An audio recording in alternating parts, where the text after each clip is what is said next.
Thank you so much for joining us for the first ISAMAYA Beauty Makeup Masterclass here at Selfridges.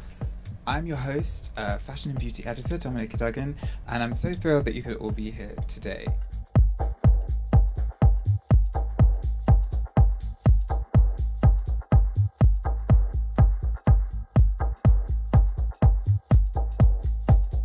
Please, let's give a huge welcome to the iconic ISAMAYA Ffrench.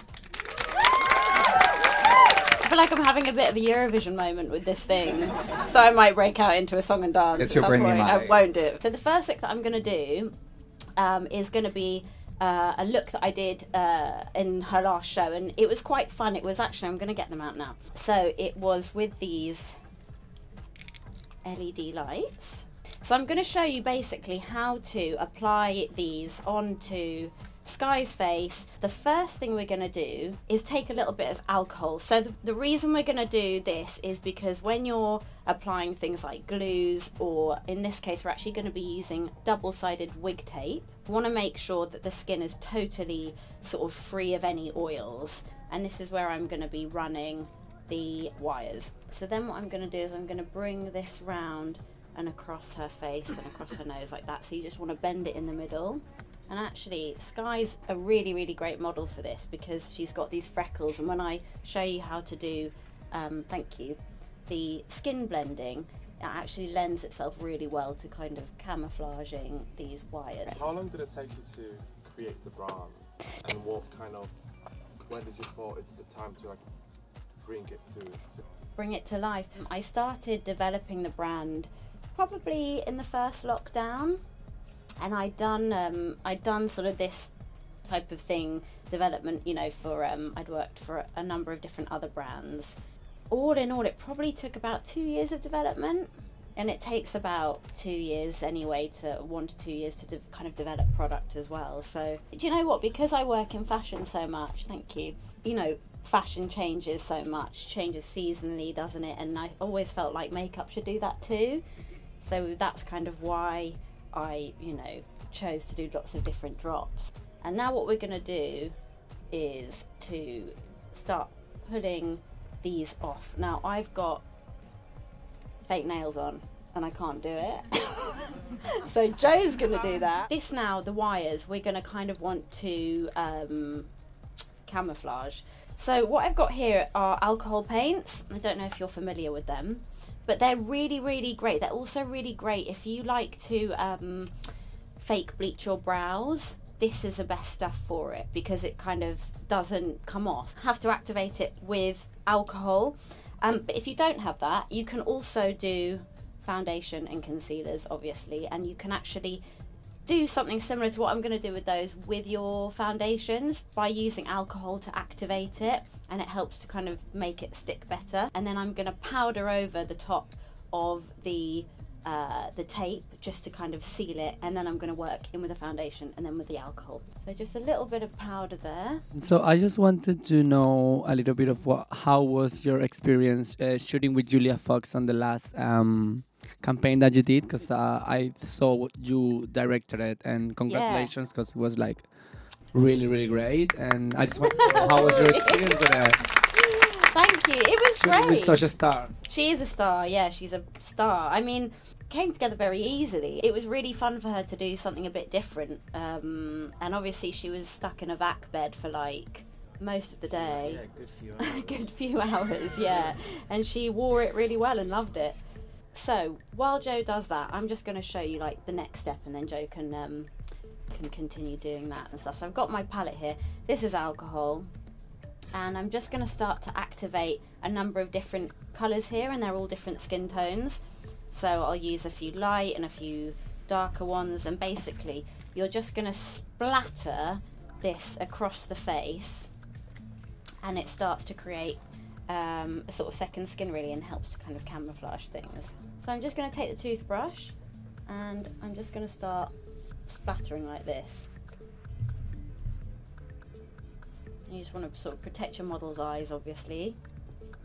What you want to do at the end is to try and bring everything back to life. So what I'm actually going to do when I've done this is to add some of the skin lac over the top of it. because when you do anything on the face and you kind of want it to look really natural, you want it to feel like skin, and obviously skin isn't totally matte. I'm just going to take a little bit on my hand, like that. With a really light brush, I'm just going to start to just pop a little bit.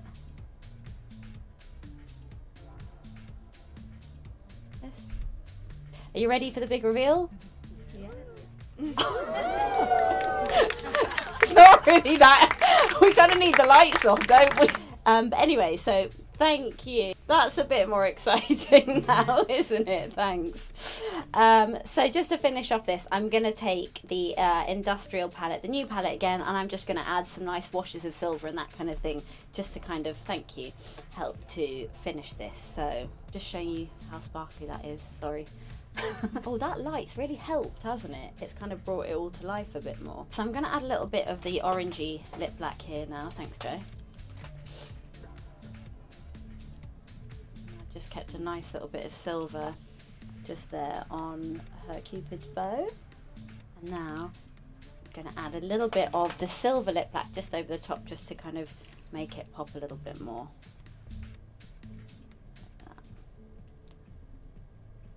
I mean, that is really nice, actually. That light is doing it for me. So that's the second look. Thanks. The next model, which is Francois. What you'll need for this is some kind of stencil. And I've got these kind of stars of varying sizes here. And what I'm going to do is I'm going to be taking this new palette, and I'm actually going to be working with these with a mixing medium. So this is a really great palette, and I always kind of encourage people to do this too. Obviously you've got, like, you can shade and do whatever with brushes, but if you use a mixing medium, you can activate them, and then you can get really, really, you know, nice heavy pigment, very, very graphic pigment. The mixing medium I'm using is a Meron. It's the best one that I know of. It's just like water, basically.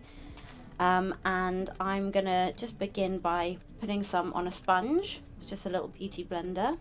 I am gonna work with this very, very bright blue in the middle here. So I'm just gonna take that beauty blender and I'm just gonna line it up onto Francois' face like this. Press it down nice and hard and just blend that out. And then when you lift that off, got a lovely little star there. So I'm going to do that again on the other side. And when you're doing stenciling, I always recommend, you can use brushes, but I just don't really recommend it because brushes seem to kind of get underneath the stencil sometimes. And you get a really nice, beautiful point like that. So now I'm going to do it in silver just on the corners of Francois' eyes as well. Actually, I'm going to go for the original palette because that's got a great silver in there. And I'm just going to line it up with his eye like that, so you've got the kind of the spike going straight out like that. What I'm doing now is I'm just using a bit of this kind of pinky lilac. I'm just kind of going right down into Francois' socket. And then what I'm going to do is I'm just going to create a really nice blend between the two stars. You kind of get a really like beautiful blend there from the star on the outside to the pink, and then again I'm going to do the same with the blue at the top. Just going to just paint that little bit down like that. So now you can see anyway, it's just like a really nice light kind of shimmery thing. I'll quickly do the other one. The question might make sense in my head, but do you know how like you have brands who have like fashion houses and stuff, but it's like they branch out to fragrance, fashion and clothes. Do you think you'll ever like branch into like bringing out your own clothes, because you dress really, really good? You're so sweet. I don't know. That's a hard question. I think you should. We've got some t-shirts. And we've got some earrings. Your models have very beautiful skin, and you also have very beautiful skin. What did you do for skin prep? The skin prep. So, skin prep, well, everyone was a little bit different because everyone had slightly different skin. Normally, we start with a face massage. So we do a cleanse with micellar water and a little exfoliating scrub if it's needed. We kind of, I like to change the products depending on who I'm working with. So if it's if somebody has sort of very, very oily skin, I might use something that's a bit sort of lighter. We used Kiehl's on Sky, and on Francois we were able to use something like a bit richer, because Francois' skin isn't dry, but it's not very oily. Something that's really, really good to do is if you have dark circles, is to use something with a slight pearlescent shimmery pigment underneath there, and then you get that bounce, and then you use your concealer on top. How do you keep your eyelashes like long and bushy and perfect, and your eyebrows? I know that mascara like obviously makes your eyelashes look longer and stuff, but this sounds really lazy, but I can't be bothered to put it on and then take it off and then have like crusty mascara like remains. Avoid waterproof mascara then, because waterproof mascara is brilliant for staying, but it just takes a lot of waterproof mascaras, because they're like long wearing, have that a very kind of like waxy formula in them that make them quite hard to get totally off, and you can end up with like quite clumpy lashes. What I actually tend to do is not do a mascara all the way to the tips. So the idea is that you're kind of tricking the eye. You keep the mascara very much at the base of the lash, so you get that fullness, but then the ends of them are quite soft and fluffy. Yeah, and then what about post, like say you apply brow gel, and then that also can sometimes leave your eyebrows a bit crusty. Brow gel is like my pet peeve, because generally it doesn't work, and it dries and it flakes. So that's why I'm going to be using it later. But this stuff, which is like, I mean, it's like glue, and it doesn't leave that like flaky dryness. But that's kind of why I developed that. This is a Wild Star highlighter, and this is going to be like an all over kind of lovely glowy look. So I'm just getting involved with my fingers. What I've just done here is I've just put a little bit of the Wild Star Dazzle Up, and I'm going to layer it on with this, which is the new lip black. I suppose for today I wanted to do something, give you a few techniques that you could maybe apply if you're, more of a pro, and also find something kind of for everybody. So in this case, I think Francois, look, if you can see it on the screen, that's actually very achievable, really. You just need a stencil and some mixing medium and some nice palettes, and some glittery skin, and you just kind of get that.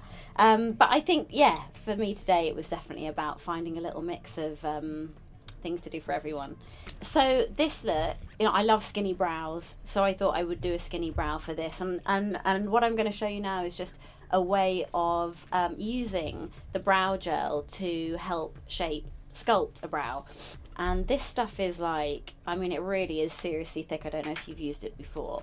And what I'm going to do is I'm going to take it like kind of really over the brow as much as I can. I'm going to take the brush and use a little sharp side of it. Use it to help sort of separate out. Can you see that, what I'm doing on there? So the great thing with this is you've got a lot of playtime with it, right? So I'm going to start doing that, and I'm going to basically use it to just move all that stuff out of the way. We'll come back to that later, yeah? And this is a really great technique to use, because you can actually, use the real brow hair in making this very skinny brow. So now you can see you've got kind of like one bit at the top and one bit at the bottom. So now the bit at the bottom is the bit that I'm gonna conceal and hide. I'm gonna brush it slightly downwards like that. I don't know if you're familiar with Prozaid, but Prozaid, if you're not, is just like a really great glue that is used in special effects a lot. It's a bit like lash glue. It's sort of a hybrid of sort of lash glue and latex. And what I'm gonna do is I'm just gonna pop some here on Laura's eyebrows like this. Unfortunately, I don't have a hairdryer on stage because it would have been too noisy, but they're really helpful if you want to, make things set quickly. In the meantime, I'm going to do a lip for you. So I'm going to be using this, which is the Wild Star Buck, and it's the deepest shade. And I am just going to do a combination of this really nice dark deep shade and the Cardinal Red, because I think they look really lovely together. So this is a very sort of waxy pencil, so it's very handy if you are kind of combining it with a lip gloss, because you won't get any running, which is also another pet hate of mine. Okay, go after me. I remember when I was younger, I went to, do you all know Val Garland? Yeah, of course you do. Thank you. I remember going to, right at the beginning of my career, going to a makeup masterclass that Val Garland was giving at MAC, for MAC. When she did her lipstick, she used a foundation brush to do the lipstick, and I remember thinking that was so wild, but actually she made a very good point, and actually it was thicker than that one. It was really, really handy tip, because not only with a thicker brush can you like load up more product on it, but you also, the bigger the brush, the more kind of control you get.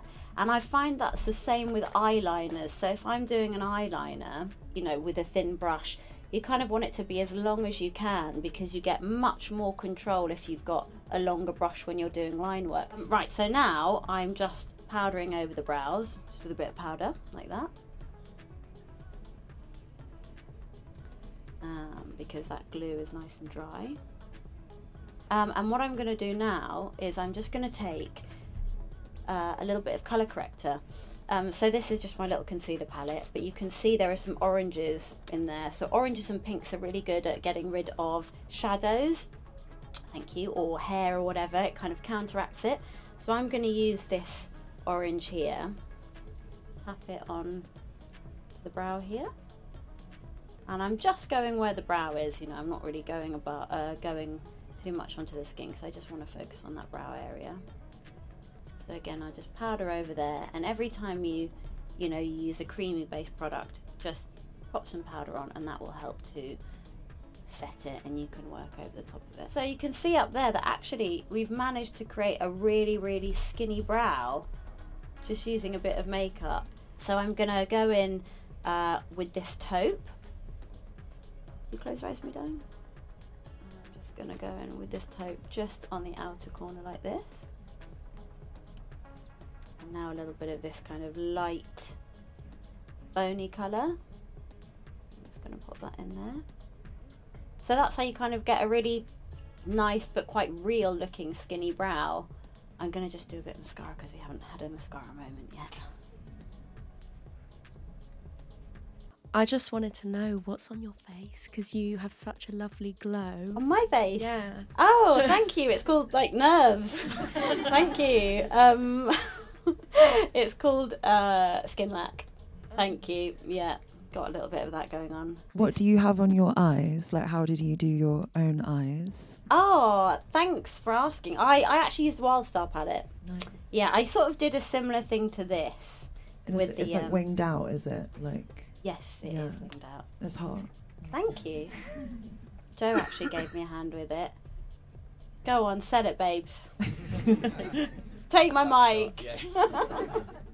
That dark brown, like winged out, and then mainly that just going on in the crease. Lovely. Stunning. So yes, that's how you can create a very, very skinny brow with no commitment. I urge you all to try it using the brow lac.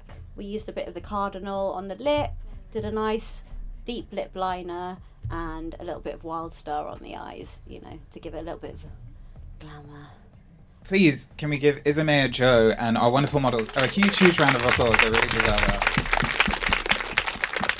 that. Do you have a highlight from working with ISAMAYA Beauty? A highlight? Yeah. I do really love doing the campaigns, you know. For me, that feels like everything coming 360. So, you know, you start with an idea and you start developing products with a theme in mind. For example, the industrial, you know, BDSM. And I feel like, for me, a lot of the time when I'm actually developing a product, I can already see the campaign happening, and that's actually how I get there.